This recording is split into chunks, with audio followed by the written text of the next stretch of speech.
Good morning, good morning, good morning mga guys, mga subscriber ko diha, mga followers sa Facebook page. Uy, nag-alarm na ako natandog. Guys, mayroon nangingay. Mayroon tayong ayusin na center stand, nag-stack up. Yun ang kadalasan na problema ng Honda Click at saka Honda Beat. Yun ang mga problema ng mga scooter sa Honda. Pag-stack up ang center stand, yan guys, oh. Ayaw na gumalaw. So shout out muna kay Ricky Tamsin, nagpa-shout out. Shout out sa inyong lahat.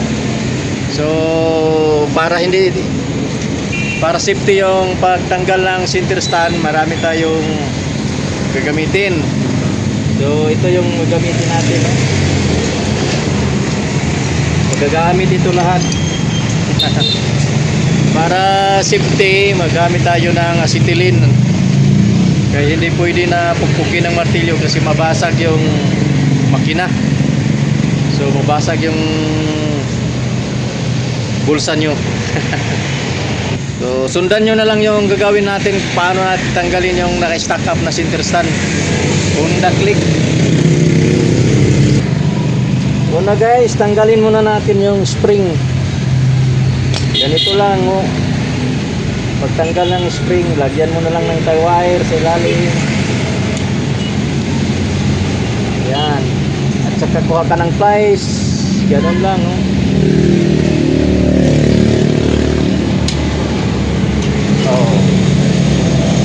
Yung iba mahirapan sa pagtanggal. Ganito lang, oh. Ito na, tapos na yung roll ng tie wire.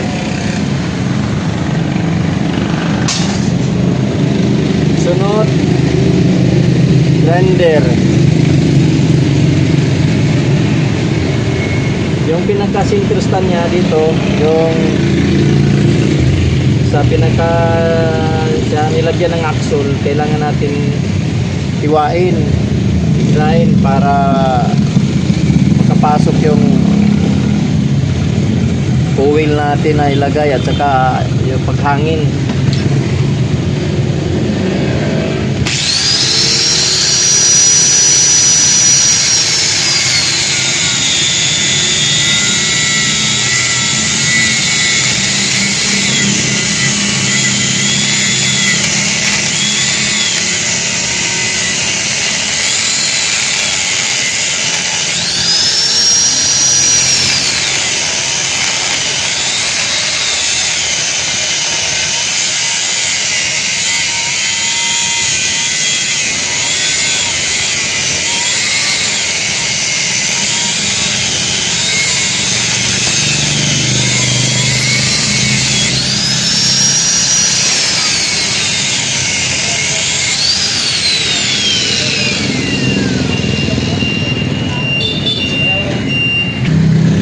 So pagkatapos hiwain natin, i-grind, lagyan natin ng angle bar or kahit ano para madipinsahan yung gulong, hindi masunog. Yun. Sunod, lagyan natin ng steel plate yung sa may makina para hindi maano sa acetylene, hindi mainit.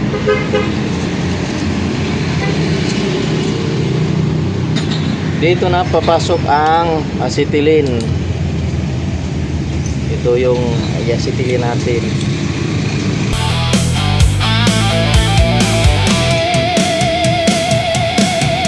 Sira ba ang chassis o may baluktot sa motor mo? Mabilis ang gawa at hinang na sigurado. Welcome to Motoro Vlog, ang tambayan ng bayan. Sa motorcycle repair kami ang aasahan. Alignment, welding, pati chassis repair. Gawang matibay, walang alinlangan o fear. Sa kalsada at biyahe, ligtas ang iyong takbo. Motorkada at riders, manood na kayo. Motoro Vlog, arangka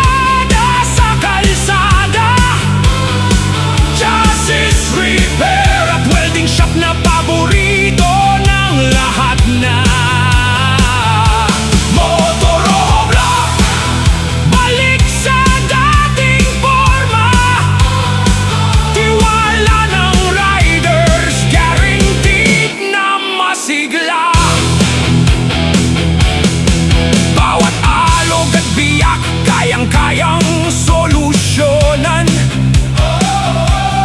Sa Motoroho Shop, protektado ang iyong daanan.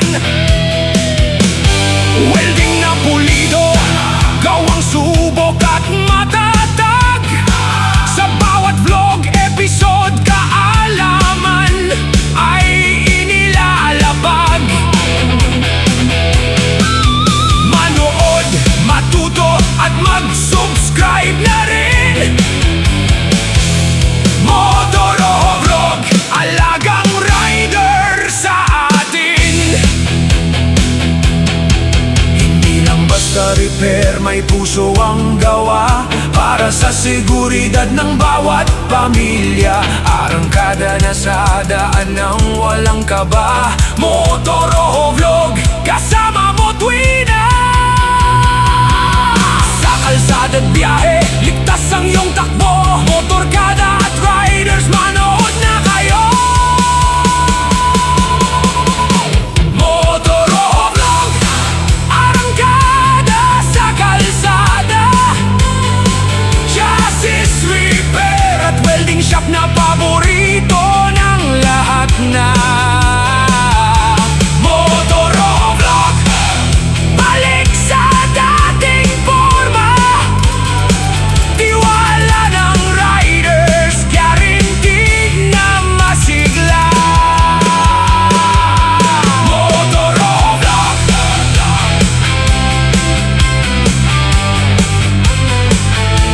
Motoroho Vlog, motorcycle chassis repair and welding shop. Like, share, and subscribe. Ride safe, mga paps.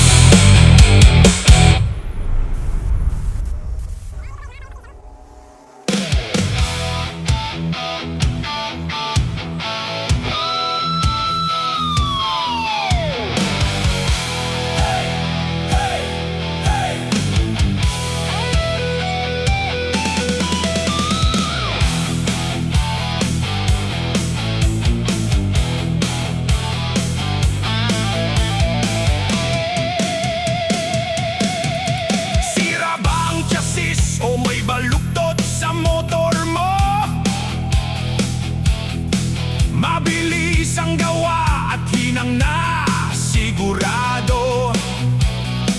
Welcome to Motoroho Vlog, ang tambayan ng bayan. Sa motorcycle repair kami ang aasahan. Alignment, welding, pati chassis repair. Gawang matibay, walang alinlangan o fear. Sa kalsada't biyahe, ligtas ang iyong takbo. Motorkada. So, malaman natin kung saan nag-stack up, dito ba o dito. Pupukin lang natin yung sa dulo. Okay dito, hindi ito nag-stack up. Iba ang tunog pag naka-stack up. Medyo matigas. Matigas yung naka-stack up, pero dito hindi, malambot. Dito, pupuk natin. Yan.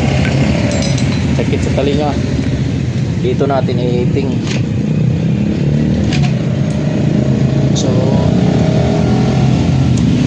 kailangan magpa-repair kayo ng na-stack up na center stand sa eksperto para hindi mabasag.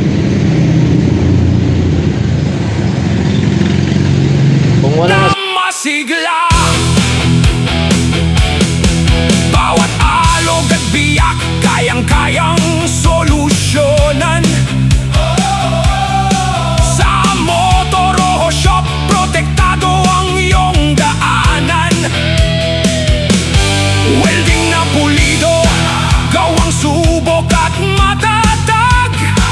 Sa bawat vlog, episode, kaalaman ay inilalabag. Manood, matuto at mag-subscribe na rin. Motoroho Vlog, alagang rider sa atin. Hindi lang basta repair, may puso ang gawa. Para sa seguridad ng bawat pamilya, arangkada na sa daan ng walang kaba. Motor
mga paps. Okay. Yan, basta kayo gumalaw guys, may pag-asa na.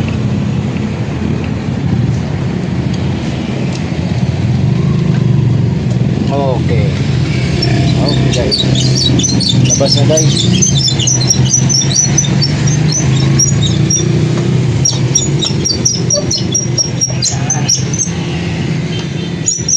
Sumama yung axle.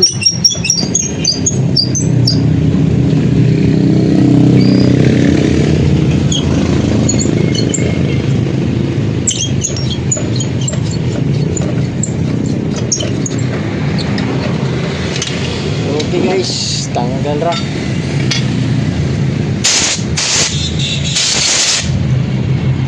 Grabe na kalawang guys oh. Pero sumama yung axle.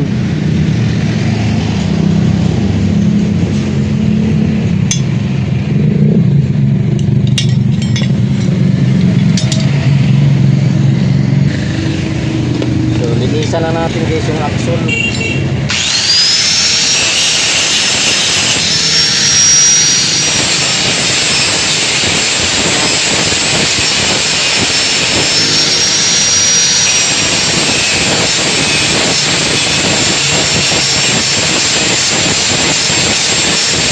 Hanggang maaari, huwag yung paupuan yung motor nyo naka-single stand.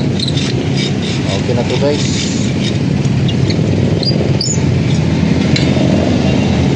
Ito na lang yung bushing nya. Balik natin to dito sa pinap. Init pa.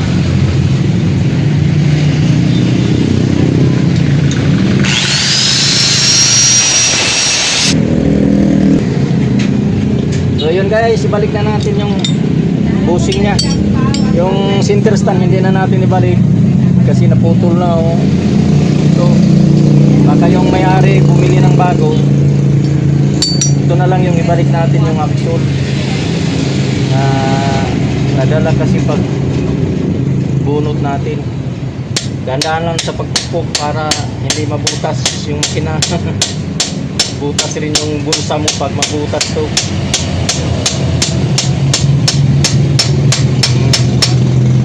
Yun. Lagay na lang natin yung axle nya. Madali lang yung pagpalitan ng bago, madali lang.